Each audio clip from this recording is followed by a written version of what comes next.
Oh, what's going on, everybody? It's Dave O'Rance here again. It's been a while since my last vid. Talking about alcohol addiction.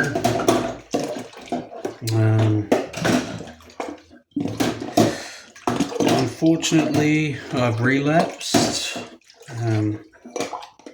I did have 6 weeks where I was sober without drinking, which was fucking the longest in 5 years, almost, yeah. And that felt really good. My anxiety was way down. Depression was way down. My mood was a lot easier to regulate. Yeah, but unfortunately, sometimes fucking life gets shit, and you find yourself coming back to your medicine. And for me, that is the grog. As I'm drinking right now, sadly. I'm not gonna lie. Just like my last video, and all videos really, I'm usually intoxicated. Just to not feel anxious or embarrassed, I guess, or I don't know. I can just speak freely.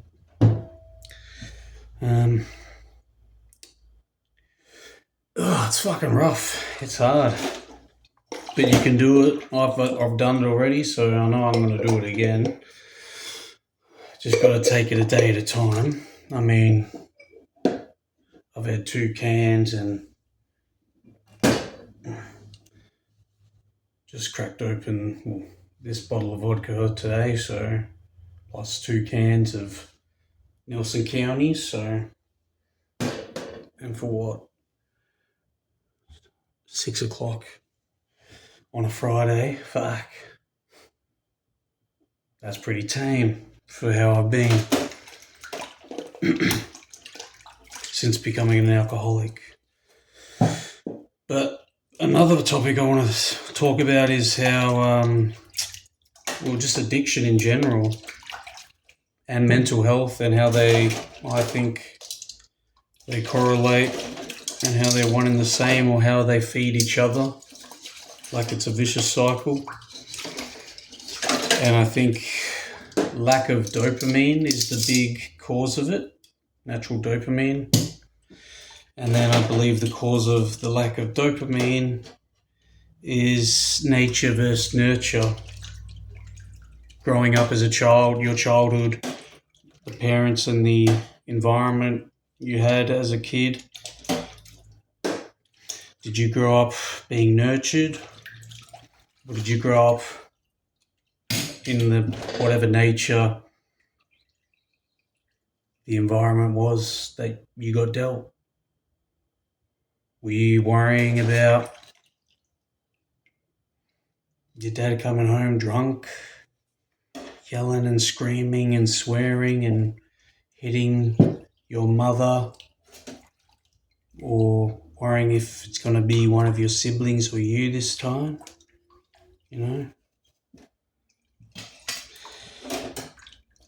Or did you have good parents where your best interests were always priority?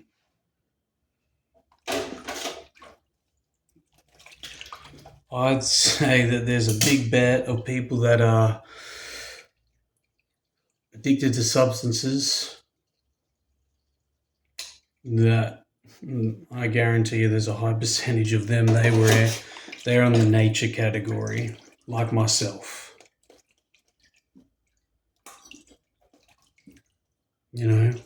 When you're surviving from the moment you can basically string your own thoughts together and start comprehending things for yourself,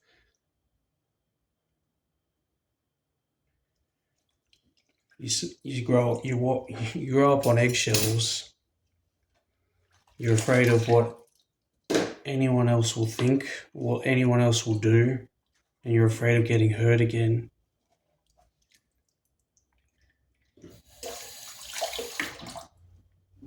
So yeah, I don't know. You know, I'm finally being diagnosed with ADHD. I'm 32 years old. I got diagnosed 2 years ago. No, not even. But, you know, I always knew I had ADHD, like, looking back. But, you know, sometimes you don't have the access to that kind of dialogue. What is ADHD? Is it the hyperactive kid in class that won't sit down and can't stop fidgeting and has terrible grades? Or is he the kid that sits silent in class and at recess and lunch and doesn't really talk to anyone, doesn't really have many friends, seems very shy,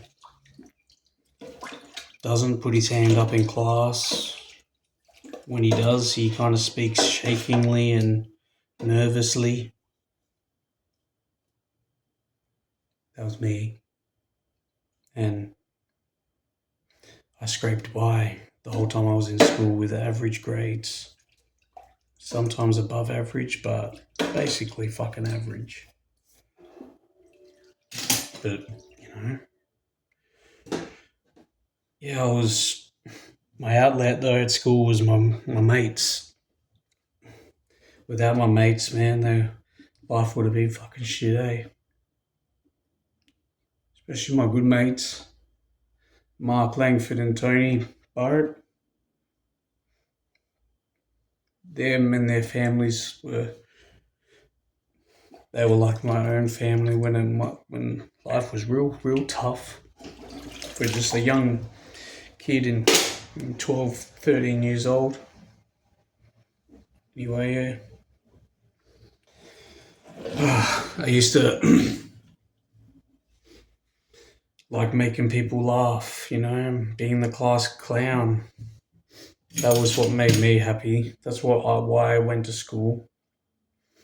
Sometimes I got in trouble for it, you know, because I was a little smart-ass cunt. Sometimes I was probably mean.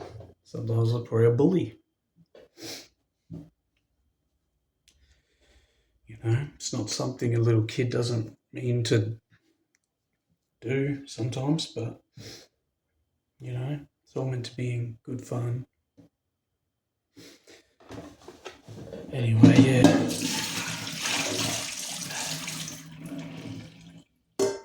Addiction and mental health, I think, are all intertwined and connected, one and the same. The need to find something to make you feel the complete opposite of what you've always felt since the moment you've been able to feel. You know, 32 years for me. When you can just go buy a bottle from the shops and have a feel, and there you go, mate. All your problems are gone. You feel great for now. Just wait till you wake up and face reality.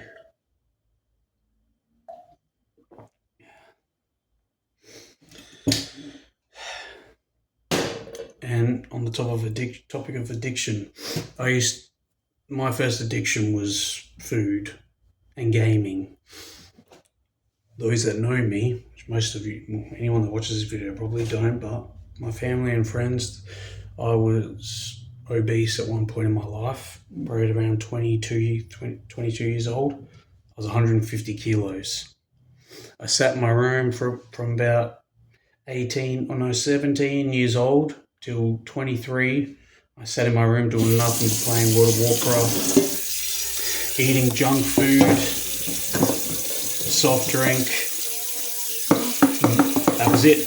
That was my life for 5 years, 7 days a week, 14 hours a day in the chair, and I loved it.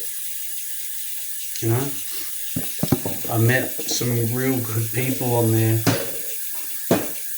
I still play today, nowhere near as much because it's fucking nowhere near as good. But I met some really good people on there, some people I can call my best mates. Rory, Doug, and Bryce. They're three. And yeah, that was my first addiction.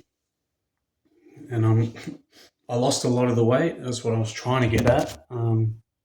You know, before I started being an alcoholic, I lost.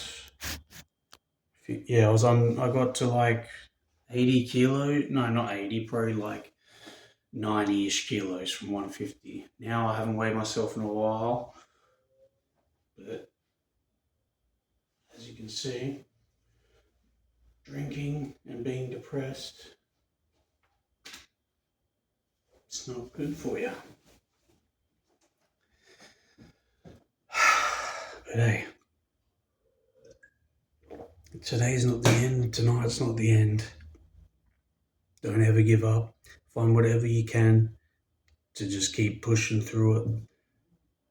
Think positive, practice mindfulness, which is always just thinking about what you're doing in the moment, like all the time. You know, it sounds weird, but like I was just washing the dishes here.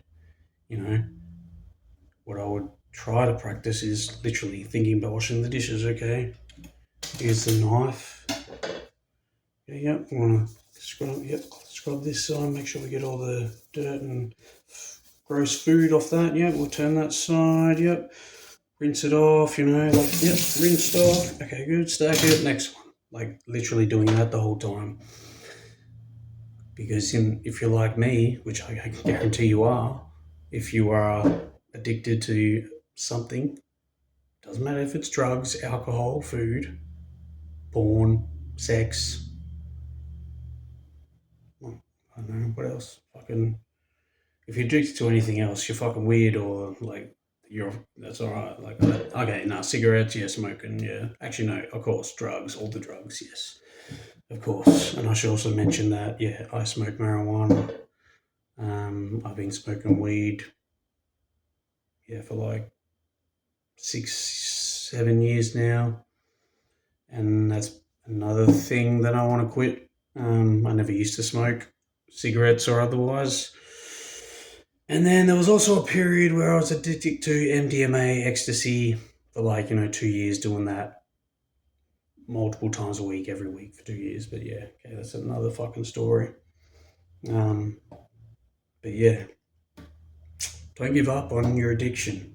Try and find something that'll keep you pushing through. Like for me, it's my daughter, my baby girl. That's me and her there. A wildlife sanctuary. Her name's Nevaeh, which is heaven spelled backwards, and she's my absolute angel. Love you, baby. And because of my alcoholism, I don't have as good of a relationship with my daughter as a father should, and that I want, sadly. And yeah, I'm working on that now, but I love her so much, and she's my main reason for keep fighting. Tonight's not the night. I had 6 weeks without in 5 years, and that is fucking worth something. And I don't care if I'm the one saying it while I'm... Baby, Pop, girl. Hey, girl. Well, this is my dog, Ella. She's making a weird noise. Sometimes she has little nightmares while she's sleeping. Yeah, fuck. Thanks for watching. If you stuck around for this long, 15 minutes. I was just rambling. The last time I did it, last year, Yeah, it's been almost 6 months since my last vid, but it helped me. It's kind of like therapy, just talking and getting it out there. And I suggest everyone do the same as well. If you're like me, struggling, pull your phone out and just talk and upload it to YouTube or wherever you want, any socials. We're in 2026. It's the age of the social medias and the internet, sadly. I'm lucky enough to know what it was like growing up without this shit, and fuck, that was way better. But that's another story for another time. Thanks, guys. This is David Rants, and I'm out. Keep rocking on, keep pushing on. Love yous.